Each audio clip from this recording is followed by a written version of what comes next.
This could be very good for XRP, Ripple, and the Ripple versus SEC lawsuit. And why that is, I'll explain exactly in this video, so make sure that you press that like button. Now, I should preface it by saying XRP, right now a crypto in the 7th position, has not been doing too well over the last week, nor has nearly any crypto done well. It is, however, important to point out that they are ongoing right now with the most important lawsuit in crypto, and there's been a couple of very interesting updates and thoughts. Now, in terms of updates, right now we're in the last phase of the lawsuit, as you guys already know, summary judgment.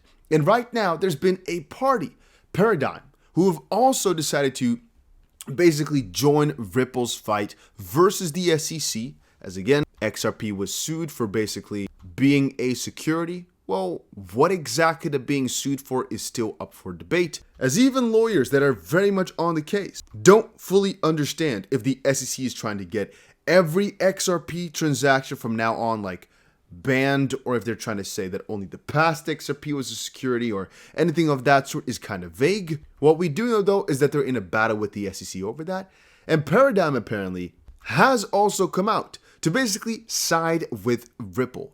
Not directly, but they're also opposed to the SEC, and that is the most recent update about 18 hours ago.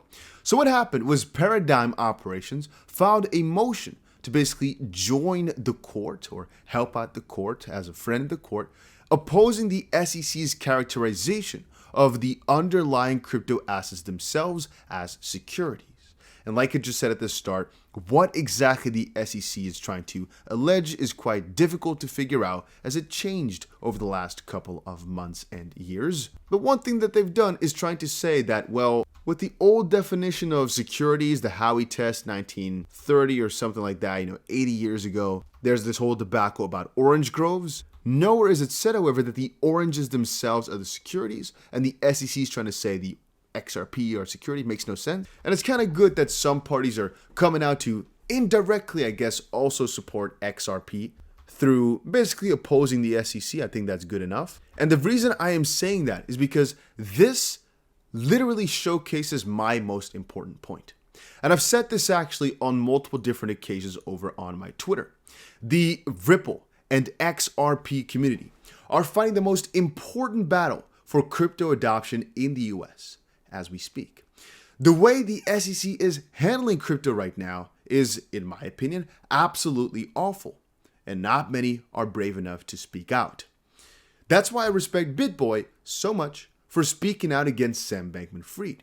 And I wanted to say Coinbase for speaking out against the SEC, but they were a couple years too late, and the fact that they didn't relist XRP doesn't really give me the fullest of respect. But BitBoy was calling out Sam Bankman-Fried and called him a devil before the masses were, and like with the XRP community, was actually at that point being hated for it, being laughed at.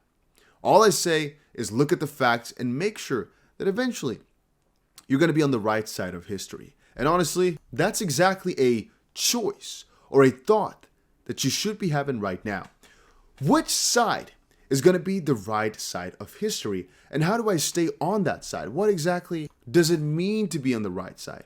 I personally think right now there's a very big battle going on a higher level. And again, this can be backed up by potentially guys like John Deaton, who are pinpointing a lot of these crazy pieces regarding Alameda. Like, for example, right here, what some people fail to understand is that the point here isn't that there's some grand conspiracy.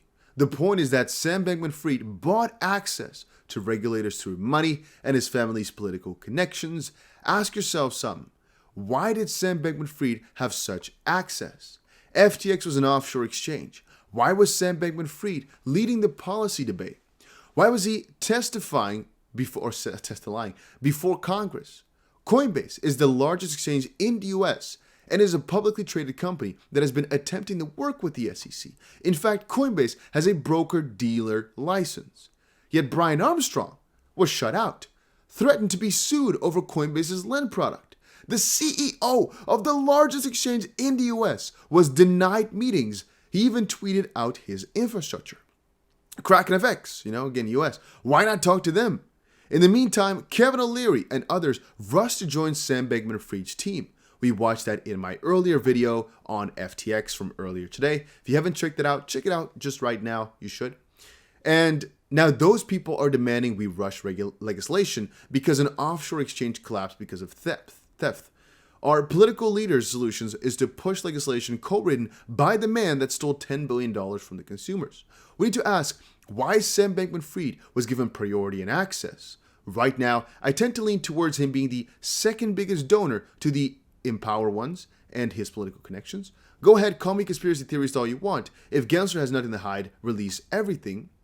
And that makes a whole lot of sense. But if we go back, you can see here the video. It was basically about, let me quickly stop that before it goes crazy.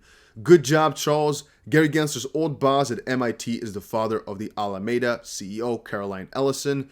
The GC of FTX used to be lead counsel to Gensler when he was at the CFTC chair. Sam Bankman-Fried's mom was Hillary's lawyer and a Democratic operative. Sam Bankman-Fried was the second biggest Democratic donor. You can read it all for yourself right here in a little overview yet again as well. And actually, as a side note and fun fact, here you can see a list of the 134 firms that FTX headed, basically, that have now all filed for bankruptcy. Honestly, it is pretty wild that it had so many different firms for different pieces. I mean, look here, FTX Japan Holdings, okay, a logical one holdings company, but then also in FTX Japan itself and in FTX Japan Services then again on the side. I didn't know you needed this many companies for interesting purposes, I guess, because they had a company in the US as well, right? They had a couple actually. 1, 2, 3, as far as I can read right here. Most likely, a couple of other ones are also mostly from the US, and they're all bankrupt right now. But even then, the SEC is not making that big of a rush about it all. I mean, they're looking into it, right? FTX files for bankruptcy. The CEO resigned. Earlier, we saw that the US SEC is investigating them to some certain degree, and how there's been a couple of articles about it. There have been a couple, but take a look at the most recent one. Wall Street Journal, news exclusive. Alameda FTX executives are said to have known FTX was using customer funds. These guys met up with the SEC, yet the SEC probably was like, okay, we're talking to you, so we're just going to kind of look through the fingers as to what you are doing, because most likely they did know or they would have had some insights. Why didn't they ever step in for FTT, for example, when they knew there was some really shady shenanigans going on? And again, I'm saying that because they most likely knew, as he had some very, very privileged treatment to be able to meet up with all these guys. And the reason I'm saying that I gotta kind of refer everything back. The reason I'm saying that this is also good for XRP, Ripple, etc., is because I personally think that because of all this shenanigans that FTX had with the SEC, FTX had with the regulators and the politicians, I think there's going to be a lot of new attention for the Ripple versus SEC lawsuit.